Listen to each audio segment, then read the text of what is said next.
Hola amigos, ¿qué tal? Buenos días, ¿cómo estáis? Aquí estamos otra vez haciendo el blog jurídico de Panorama Náutico. Estamos esperando que mejore el tiempo, por eso habíamos demorado un poco, ¿no? Porque ya sabéis que no sé qué pasa este año, que pues estamos con el cielo cubierto continuamente. Pero bueno, se viene la temporada y hoy vamos a hablar un poco sobre el charter, ¿no? Ya hemos hablado varias veces en el blog sobre charter, lo hemos analizado desde el punto de vista del arrendador, es decir, el propietario del barco, el armador, el fletador, y también desde el punto de vista de la persona que alquila, ¿no? Dándole las pautas de qué es lo que tienen que controlar, qué tienen que hacer, las regulaciones y todo esto, ¿no? Y lo que está claro, ¿no? O sea, es que cada vez hay más barcos que se registran de charter, quiere decir que hay un interés, o sea, no solo de la actividad misma de charter, es decir, de arrendatario, ¿no? Que ya sabemos, ¿no? Que aparentemente, no sé, como resultado de la pandemia y todo esto, ¿no? Que bueno, ha habido una explosión y cada vez hay barcos que se alquilan, las empresas de charter le va muy bien. A mí como profesional, o sea, me llama un día sí, un día no, empresas de charter nuevas, antiguas, que tienen barcos, cada vez más barcos, ¿no?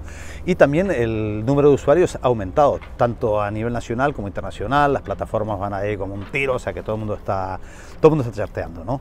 Y entonces, y como decía, las matrículas de charter cada vez hay más, ¿no? Entonces, bueno, es una cosa que le da, diríamos, un poco, indica que el sector en este aspecto para uno está saludable, ¿no? Porque esto implica también matriculaciones, más compras, más ventas y todo esto, ¿no? Entonces aquí lo que queríamos analizar es un poco qué es lo que, bueno, para estos personas que tienen barco, qué es lo que tienen que hacer para hacer charter, ¿no? Hasta hoy, o sea, lo que tenemos ahora, ¿no? Cualquiera que tiene que hacerlo tiene que ser barcos comerciales. Barcos comerciales es decir que ya sean, tener en cuenta que el barco puede ser ya abanderado en España o en otro país, eso no hay ningún problema, ¿no? Inclusive para los barcos que no son de la Unión Europea, digo, intento aclarar esto porque es una pregunta que recurrentemente me hacen, tampoco hay problema siempre que los barcos tengan más de 14 metros de eslora. Por ejemplo, el caso típico es los barcos banderas británicas, que ahora ya no son más barcos comunitarios, pero este barco, si bien antes había que pedir una dispensa cuando era un barco no comunitario, una dispensa alegando, ¿no?, que no habían barcos iguales, esto ha cambiado y desde una instrucción de servicio que se publica, una instrucción de servicio, diríamos, es como unas indicaciones que en este caso ha hecho Marina Mercante de cómo aplicar una normativa. Hay una normativa legal inclusive que establecía, diríamos, esta reserva para barcos de la Unión Europea, ¿no? Pero esta reserva con esta instrucción de servicio pues se aplica, diríamos, de forma general una dispensa, es decir que no hay que pedir ningún tipo de autorización para barcos que tengan más de 14 metros, que es la limitación que hasta ahora. Supuestamente con un Real Decreto que va a cambiar el reglamento de despacho, esta prohibición se va a cambiar, ¿no? Entonces, os decía, una cosa muy clara, cualquier barco con la condición de que sea comercial, pero inclusive esto seguramente está también en proceso de cambio, que es una cosa que yo creo muy interesante. Esto ya ha pasado en países como en Francia y como Italia, por ejemplo, ¿no? Que barcos privados pueden ser, diríamos, alquilados durante un determinado periodo de tiempo. En Italia, por ejemplo, son 3 meses. En Francia también. Es decir que tú, diríamos, es un poco lo que hoy llamamos la economía colaborativa, ¿no? Que tienes un bien, que en este caso es un barco, ¿no? Que en muchas ocasiones no se utiliza, bueno, todos los que tenemos barcos, ¿no? Realmente no utilizamos tanto como queremos, ¿no? Entonces el barco suele estar mucho tiempo parado. Entonces una de las fórmulas, diríamos, de poder mantener ese barco y que esté bien sería que se nos permitiera hacer algún tipo de actividad económica para poder sacar, diríamos, algún rendimiento para el mantenimiento y pagar todos los gastos que implican un barco, ¿no? Entonces eso, como os decía, que hasta ahora era totalmente ajeno en España, parece ser que cuando se apruebe este nuevo Real Decreto abre esta puerta. Es decir, que el Real Decreto, ¿no?, que ya me lo he leído, le he dado unas cuantas vueltas, ¿no?, es muy escueto en este punto, ¿no?, porque lo que dice es que cuando habla, ¿no?, del despacho de este tipo de barcos, es decir, el despacho de los barcos que se van a dedicar de forma, diríamos, puntual al alquiler, que puede ser como un máximo de 3 meses al año. Eso es lo que dice esta norma, el Real Decreto que se va a aprobar, que esperemos que sea en junio, ¿no? Claro, pero no dice nada más, o sea que lo único que dice es que tu barco tiene que despacharse. ¿Por qué? Porque claro, es un barco privado, que ya sabéis que los barcos privados en principio no hay que despacharlos, a no ser que lleven tripulación, no se despachan. Entonces, si tú lo que quieres hacer es una actividad comercial, sí que habría que despacharlo. Entonces yo creo que es se abre una puerta más. Evidentemente no, claro, eso parece tan sencillo, ¿no? Pero puede ser problemático, ¿no? Porque evidentemente cuando nosotros empezamos a alquilar el barco vamos a tener unos rendimientos. Entonces parece ser que desde el lado administrativo está solucionado, se puede.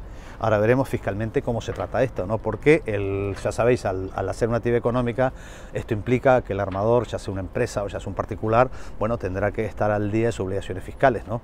Eso implicaría, ¿no? Claro, tú al final, aunque sea puntualmente, estás utilizando un bien para intervenir en el mercado y eso supondría, ¿no?, un alta, ¿no?, como empresario, aunque fuera como, digamos, como persona privada, no hace falta una empresa, pero un alta como empresario y con las correspondientes obligaciones fiscales que eso implica, ¿no? También otra cosa que hay que tener en cuenta, ¿no?, es que, claro, todos sabemos que cuando tenemos un barco privado eso implica una serie de gastos que nosotros pagamos. Bueno, y como hoy somos un consumidor, evidentemente de todos esos gastos, lo que puede ser amarre, pintura, mantenimiento, el IVA se paga y no se recupera. Claro, en el caso de que nosotros hagamos una actividad de este tipo, alquilemos el barco a un tercero, ¿no?, evidentemente tendremos que facturar. Esas facturas tendrán que ser con IVA. Es un IVA que tenemos que ingresar. Ahora es la pregunta, ¿nosotros podemos deducirnos algo de ese IVA que hemos aplicado de los gastos que hemos hecho? Pues cosa que cuando salga esto administrativamente veremos después. Esto habrá que discutirlo con Hacienda, o sea que esto seguramente saldrá, esperemos, de diciembre, ¿no? Sí, claro, sí. Pero no sabemos qué es lo que pasará, ¿no? Que en otros países, ¿cómo se ha resuelto? Ahora justamente hablaba con la gente en Francia y en Italia y decían que si bien está abierta esta puerta, por más que lo hagas, diríamos, esto no te puedes deducir, es decir, que no te puedes ir ningún gasto, ningún insumo que hayas, diríamos, comprado, ¿no?, para habituallar el barco. Es decir, que el IVA que tú repercutas, diríamos, a tus clientes de charter, solamente tendrás que ingresarlo en su totalidad. Otra cosa también que siempre hay que tener en cuenta, que ya hemos hablado bastante claro, mira, están abriendo el puente aquí del Marítimo, es el tema también del famoso impuesto de matriculación. Claro, esto se podría hacer siempre y cuando el barco tenga el impuesto de matriculación pagado, que si no, o sea, habría que pagarlo porque, bueno, evidentemente estamos hablando de barcos que ya lo tenían que tener pagado, ¿no?